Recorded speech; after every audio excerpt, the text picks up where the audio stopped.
বাংলাদেশ অনূর্ধ্ব ১৯ নারী ক্রিকেট দলের নির্বাচন প্রক্রিয়ায় অনিয়মের অভিযোগের প্রেক্ষিতে অবশেষে মুখ খুলেছে বাংলাদেশ ক্রিকেট বোর্ড।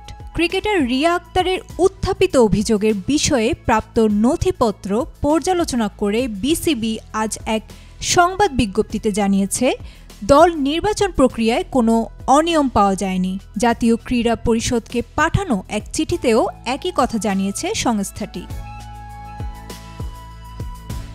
রিয়া আক্তার গত ৮ সেপ্টেম্বর এনএসসিকে এই বিষয়ে চিঠি দিয়েছিলেন। এনএসসি বিসিবির ব্যাখ্যা চেয়েছিল ১৭ সেপ্টেম্বর। প্রায় ২ মাস পর জবাব দেওয়ার কারণ হিসেবে বিসিবি জানিয়েছে, চিঠিটি এসেছিল এমন এক সময়ে যখন পরিচালনা পর্ষদ নির্বাচনের কাজে বোর্ডের অধিকাংশ বিভাগ ব্যস্ত ছিল।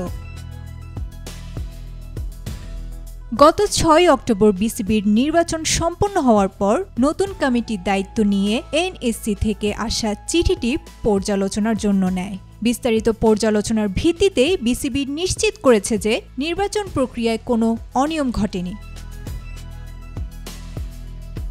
সংবাদ বিজ্ঞপ্তিতে আরও জানানো হয়েছে, রিয়া আক্তারের অভিযোগগুলো সাবেক অধিনায়ক জাহানারা আলমের সাক্ষাৎকার সংক্রান্ত অভিযোগ পর্যালোচনার জন্য গঠিত ৫ সদস্যের অনুসন্ধান কমিটির সামনে উপস্থাপনের প্রক্রিয়া চলছে।